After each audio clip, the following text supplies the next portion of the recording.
California student receives racist cards from classmates. Let's put up the picture of the institution full mass. Families in Los Angeles are filing suit for the racist abuse students faced at Pepper Tree Elementary School. The abuse included offensive cards handed to Black classmates. Here is one example of one of the racist cards. It says, "A golden N-word pad." Another card reads, "To my favorite cotton picker." The card also featured drawings of monkeys, cotton balls floating in the sky, and a slave, according to the narrative. Another drawing reads, "You're my favorite monkey." Look at this. Other incidents of abuse, another 11-year-old, London, told KTLA she was the only Black girl in her class and forced to be a slave in an American Revolution skit.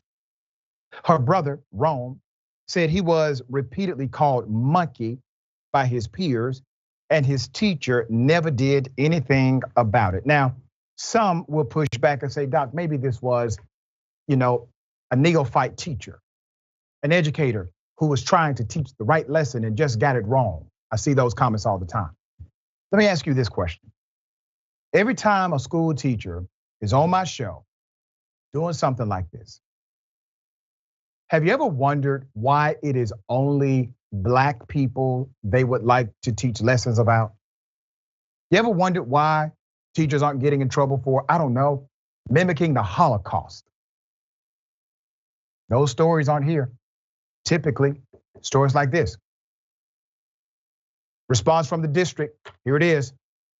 After the incidents were exposed, a whole 2 weeks went by before the school principal decided to send a letter to parents about the drawing. The report says 2 weeks now.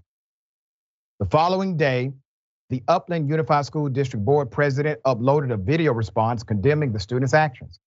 The district said they're now reopening an investigation into the incident and the 2 students responsible. Allegedly, the kids were disciplined, but their form of punishment was not disclosed. So let me talk about the suit.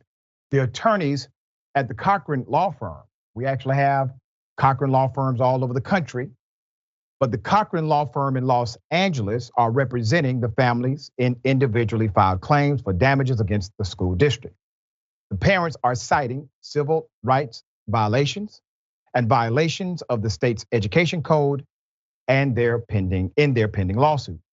They say the district collectively failed to put an end to the racial bullying and harassment their children had reported.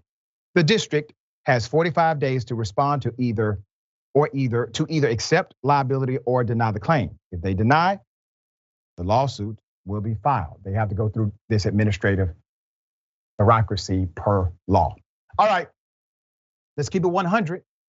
Remember when Dr. Phil and so many others had the anti-bullying campaign? I mean, everybody was involved.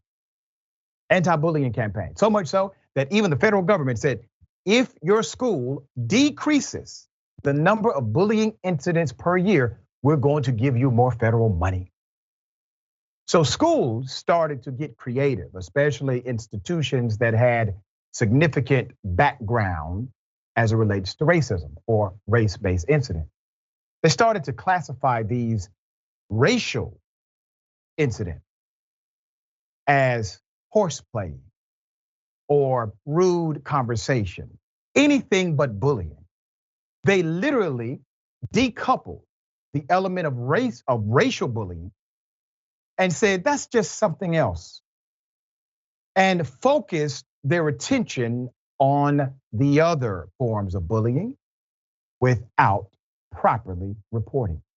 Now, in my book, that should be a criminal violation because you're basically creating a false narrative. You're putting information on an official document in order to get federal dollars. To this day, I don't know of any school district that has been convicted or even charged, even though many teachers, parents, and even school board members have actually blown the whistle on this kind of corruption. All right, Ms. Dahl, thoughts here? I think you raise a really good point. If you're committing fraud essentially in your application to receive federal money, that absolutely should looked into, and maybe that's something that the Cochran firm can add onto in their lawsuit. And I think the thing is here too, sounds like a public school, which is helpful. There are education codes that they have to violate, and we talk a lot about the government, and this is, I think, one instance where it's helpful that this is a public school, and our rights are a little bit different with private schools. Sometimes they do also apply to private schools, but not always. So I think it's easier for the parents to step in here. And really, what stood out for me was that this was an elementary school. So sad. They're so young. Sad for the victims because they're so young, and sad that the kids are at this age, doing that.